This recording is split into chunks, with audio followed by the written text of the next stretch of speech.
fundamentals of arm wrestling is the ability to keep your hand like this. You don't want it to be like this. So it's the strength of bringing your knuckles towards your face. It's called rising. So in a match, essentially, if you're an outside arm wrestler, which I am, you're trying to take the guy's hand and kind of lift his elbow off the table. And you do it with arm strength and with the ability to conquer his hand. And you use this to cut through his fingers. So it's kind of a lift up and back towards you at the same time. Rising. Now how I do these, I do them sometimes with this gadget, but I like to do them on a karate belt. And a lot of guys will do them where they hook their hand in, so you put your hand through and use it like this against your knuckles. But I find that a little easy. And I want to use my, I want to tax my grip at the same time. So I just grab the belt like this in a comfortable position and bring it back to my face. And then it's very small motions like this. Barely moving, but you're working a tiny little part of your muscle of your forearm, which is right there. Now, because of the injuries I've picked up on the left, I don't feel confident, so I usually end my set earlier. On the right, I'm very confident and very strong, and I feel that this particular type of strength in arm wrestling, I think I can match almost anybody. No, maybe not on the world level, but a lot of guys on the world level. I believe that pound for pound strength of doing this, I think I'm right up there. And if I'm not, have somebody come and try to take my wrist from me. So little small motions.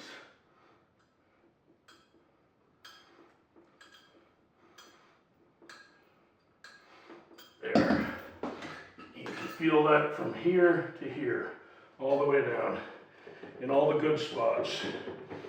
And when you're on the table and you're against another outside arm wrestler like myself, now outside arm wrestling is trying to take somebody's arm away from them and go around like this. Inside arm wrestling is when you hook and come in and try to get behind your shoulder. I have not done any of that training, and I promised my coach, Jamie LeBlanc, that I would try to perfect outside arm wrestling before I even thought I would inside arm wrestling. And for a guy with long arms, which I have, in particular my forearms, from my elbow to my fingers, is very long. So I'm trying to get height on people. I'm trying to stay above them. So the best way to do that is to just pull their hand away from them. So they're essentially going like this, and I'm going like this. That's at least the game plan. It doesn't always work out that way, but now this one, on this set, I'm just gonna try to hold it a little bit and move around a little bit. So it'll still be taxing, but I won't be actually doing the motion.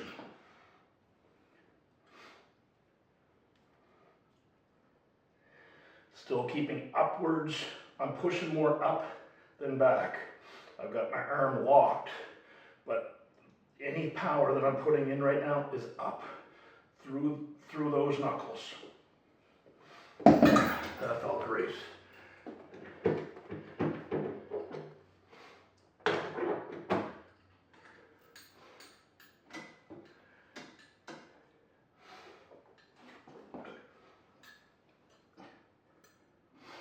I feel locked in here.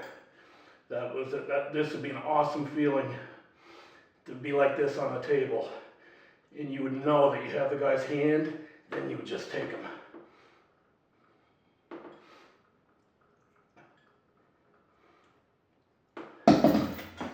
There. I'm very happy with that, how that felt. I'll do another set, I'll do it a little differently. I'll go back to the pulses this time. The tricky part about training your riser is, although you want it to get stronger, you don't want to go to failure. Because when you've got weight attacking a small part of your forearm, if you collapse, then you're going to get an injury. So when you feel like it's about to collapse, you give up. You never go to failure. like you would in a lot, you know, if you're doing cup, you let it open you up.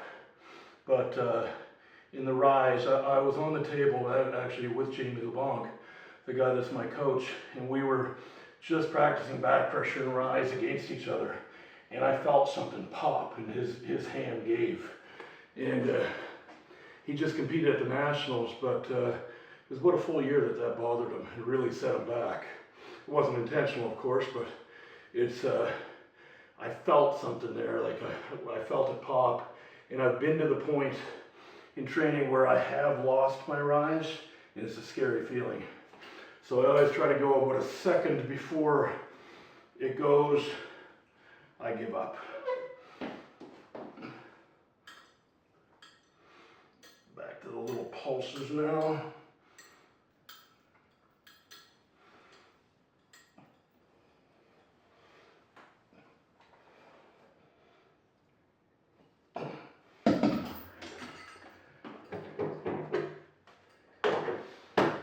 Also, while I'm doing all of these exercises, I'm trying to be cognizant of my positioning under the table.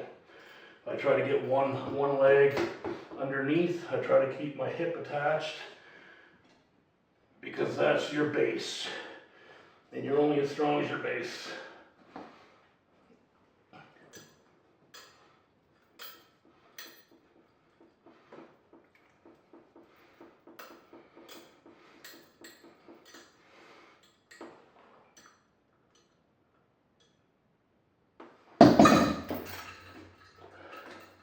That's a wrap, Jack. If you've enjoyed this video, please consider liking, subscribing, and sharing. Every little bit helps.